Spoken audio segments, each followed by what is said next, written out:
ಇದು ನಿಮ್ಮ ಮೆಚ್ಚಿನ ಮಾಹಿತಿ ಖಜಾನೆ. ಕೇಳಿ ಕಾರ್ಯಕ್ರಮ ಅಮೃತ ಸ್ವತಂತ್ರೋತ್ಸವದ ಪ್ರಯುಕ್ತ ಸ್ವತಂತ್ರೋತ್ಸವದ ಗಳಿಗೆಯಲ್ಲಿ ವಿಶೇಷ ಸಾಧಕರನ್ನು, ಸ್ವತಂತ್ರ ಹೋರಾಟಗಾರರನ್ನು ಪರಿಚಯಿಸುವ ಕಾರ್ಯಕ್ರಮ ಸರಣಿ. ಕೇಳಿ, ಆನಂದಿಸಿ ಹಾಗೂ ಆಶೀರ್ವದಿಸಿ. ಕೇಳಿ ಕಾರ್ಯಕ್ರಮ ಸ್ವತಂತ್ರ ಅಮೃತ ಮಹೋತ್ಸವದ ಗಳಿಗೆಯಲ್ಲಿ ವಿಶೇಷ ಸ್ವತಂತ್ರ ಹೋರಾಟಗಾರರ ಪರಿಚಯಾತ್ಮಕ ಸರಣಿ. ನೀವು ಕೇಳಿ, ನಿಮ್ಮವರೊಂದಿಗೆ ಹಂಚಿಕೊಳ್ಳಿ ಹಾಗೂ ಈ ಕಾರ್ಯಕ್ರಮಗಳು ನಿಮಗೆ ಇಷ್ಟವಾದರೆ ಸಬ್ಸ್ಕ್ರೈಬ್ ಮಾಡಿಕೊಳ್ಳುವುದನ್ನು ಮರೆಯದಿರಿ. ಇದು ನಿಮ್ಮ ಮೆಚ್ಚಿನ ವಾಹಿನಿ ಮಾಹಿತಿ ಖಜಾನೆ. ಧನ್ಯವಾದಗಳು.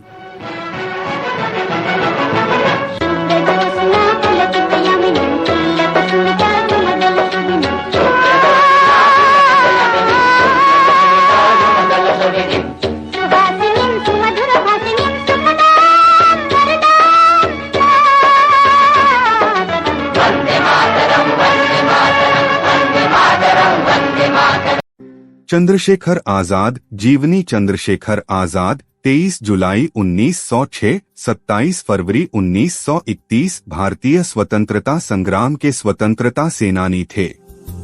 वे शहीद राम प्रसाद बिस्मिल व शहीद भगत सिंह सरीखे क्रांतिकारियों के अनन्यतम साथियों में से थे। सन 1922 में गांधी जी द्वारा असहयोग आंदोलन को अचानक बंद कर देने के कारण उनकी विचारधारा में बदलाव आया और वे क्रांतिकारी गतिविधियों से जुड़कर हिंदुस्तान रिपब्लिकन एसोसिएशन के सक्रिय सदस्य बन गए। इस संस्था के माध्यम से राम प्रसाद बिस्मिल के नेतृत्व में पहले 9 अगस्त 1925 को काकोरी कांड किया और फरार हो गए। इसके पश्चात सन 1927 में बिस्मिल के साथ 4 प्रमुख साथियों के बलिदान के बाद उन्होंने उत्तर भारत की सभी क्रांतिकारी पार्टियों को मिलाकर एक करते हुए हिंदुस्तान सोशलिस्ट रिपब्लिकन एसोसिएशन का गठन किया तथा भगत सिंह के साथ लाहौर में लाला लाजपत राय की मौत का बदला सॉन्डर्स की हत्या करके लिया एवं दिल्ली पहुंचकर असेंबली बम कांड को अंजाम दिया।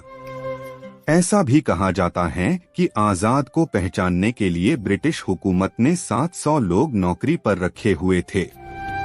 आजाद के संगठन हिंदुस्तान सोशलिस्ट रिपब्लिकन आर्मी सरा के central committee member Virbhadra Tiwari अंग्रेजों के मुखबिर बन गए थे और आजाद की मुखबिरी की थी। संगठन के क्रांतिकारी रमेश चंद्र गुप्ता ने उरई जाकर तिवारी पर गोली भी चलाई थी, लेकिन गोली मिस होने से वीरभद्र तिवारी बच गए और गुप्ता की गिरफ्तारी हुई और फिर 10 साल की सजा। जन्म तथा प्रारंभिक जीवन चंद्रशेखर आजाद का जन्म भाबरा गांव, अब चंद्रशेखर आजाद नगर, वर्तमान अलीराजपुर जिला में एक ब्राह्मण परिवार में 23 जुलाई सन 1906 को हुआ था। उनके पूर्वज बदरका, वर्तमान उन्नाव जिला बैसवारा से थे। आजाद के पिता पंडित सीताराम तिवारी अकाल के समय अपने पैतृक निवास बदरका को छोड़कर पहले कुछ दिनों मध्य प्रदेश अलीराजपुर रियासत में नौकरी करते रहे, फिर जाकर भाबरा गांव में बस गए। यहीं बालक चंद्रशेखर का बचपन बीता। उनकी मां का नाम जगरानी देवी था। आजाद का प्रारंभिक जीवन आदिवासी बाहुल्य क्षेत्र में स्थित भाबरा गांव में बीता, अतएव बचपन में आजाद ने भी बालकों के साथ खूब धनुष बाण चलाए। इस प्रकार उन्होंने निशानेबाजी बचपन में ही सीख ली थी। बालक चंद्रशेखर आजाद का मन अब देश को आजाद कराने के अहिंसात्मक उपायों से हटकर सशस्त्र क्रांति की ओर मुड़ गया।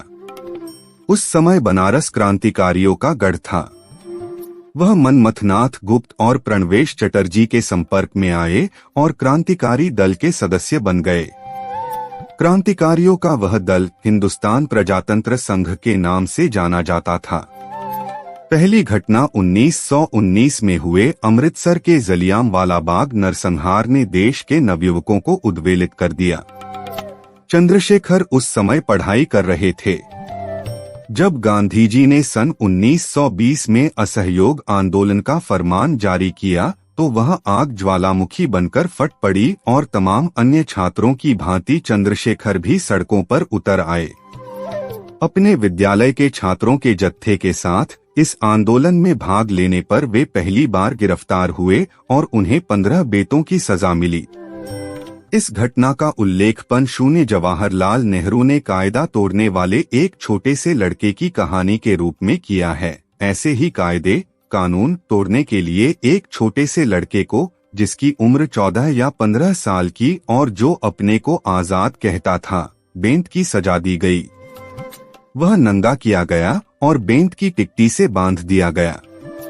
जैसे जैसे बेंत उस पर पड़ते थे और उसकी चमड़ी उधेड़ डालते थे, वह भारत माता की जय चिल्लाता था। हर बेंत के साथ वह लड़का तब तक यही नारा लगाता रहा जब तक वह बेहोश न हो गया।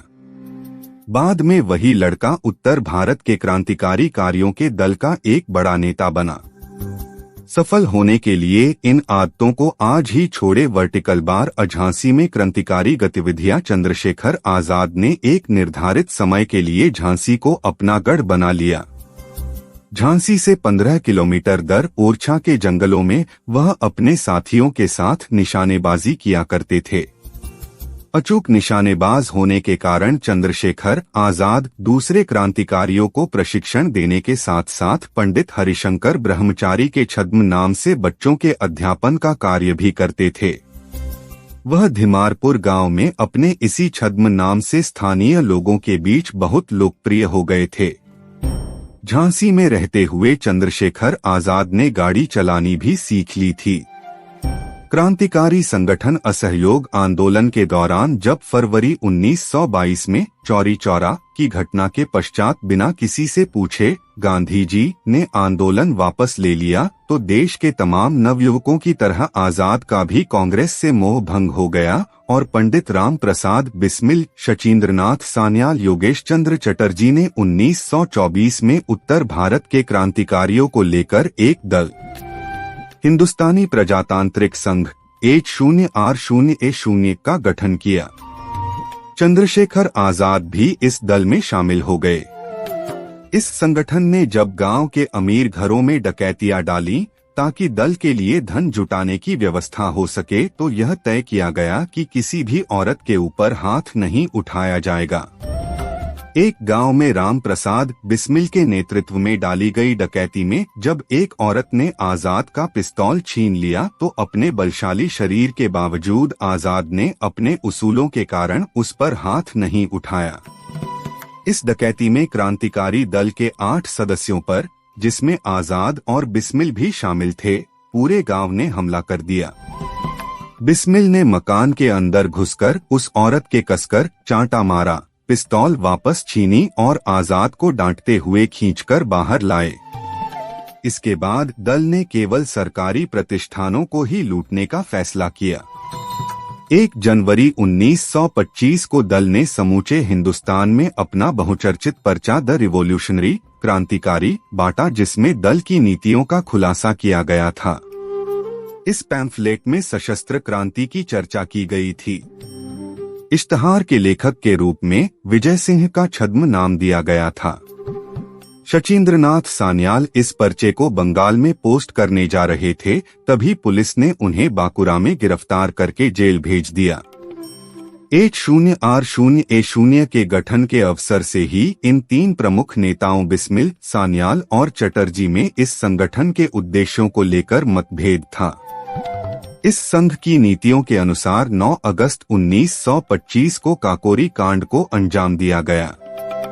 जब शाहजहांपुर में इस योजना के बारे में चर्चा करने के लिए मीटिंग बुलाई गई, तो दल के एकमात्र सदस्य अशफाक उल्लाह खां ने इसका विरोध किया था।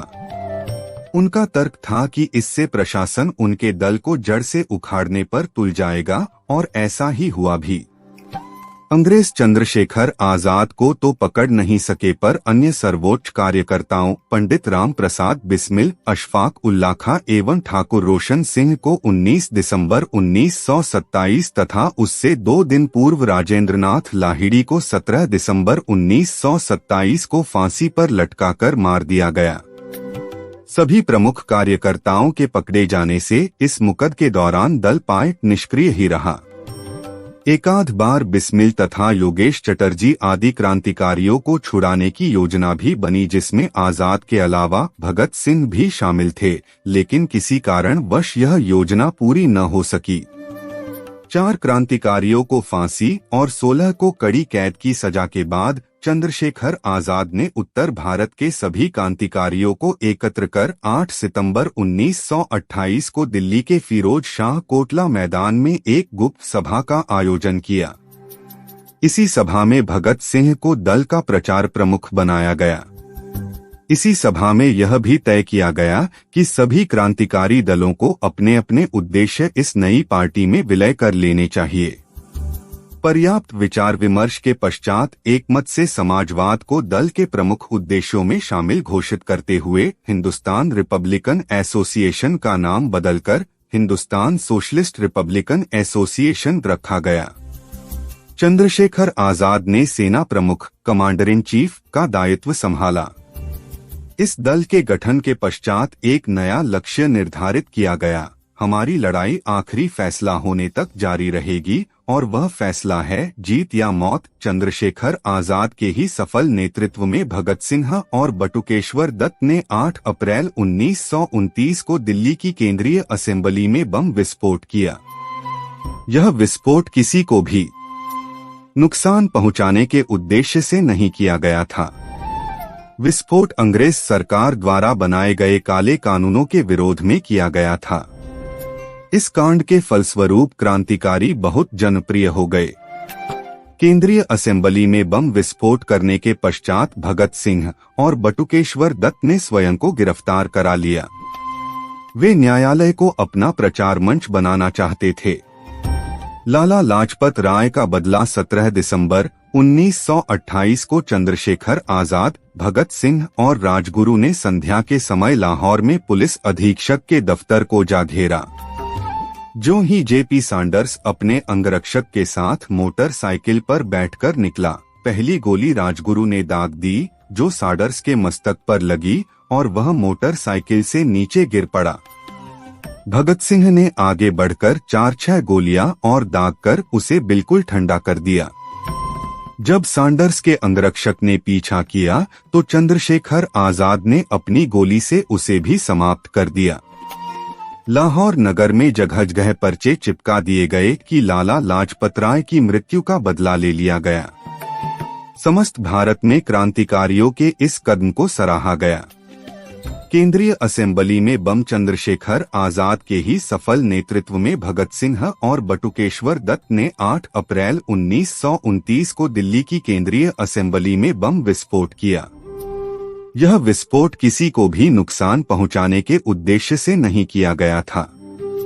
विस्फोट अंग्रेज सरकार द्वारा बनाए गए काले कानूनों के विरोध में किया गया था। इस कांड के फलस्वरूप क्रांतिकारी बहुत जनप्रिय हो गए। केंद्रीय असेंबली में बम विस्फोट करने के पश्चात भगत सिंह और बटुकेश्वर दत्त ने स्वयं को गिरफ्तार करा लिया। वे न्यायालय को अपना प्रचार मंच बनाना चाहते थे। चरम सक्रियता आजाद के प्रशंसकों में पंडित मोतीलाल नेहरू, पुरुषोत्तम दास टंडन का नाम शुमार था। जवाहरलाल नेहरू से आजाद की भेंट आनंद भवन में हुई थी। उसका जिक्र नेहरू ने अपनी आत्मकथा में फांसीवादी मनोवृत्ति के रूप में किया है। इसकी कठोर आलोचना मनमथनाथ गुप्त ने अपने लेखन में की है। कुछ लोगों का ऐसा भी कहना है कि नेहरू ने आजाद को दल के सदस्यों को समाजवाद के प्रशिक्षण हेतु रूस भेजने के लिए 1000 रुपए दिए थे, जिनमें से 448 रुपए आजाद की शहादत के वक्त उनके वस्त्रों में मिले थे।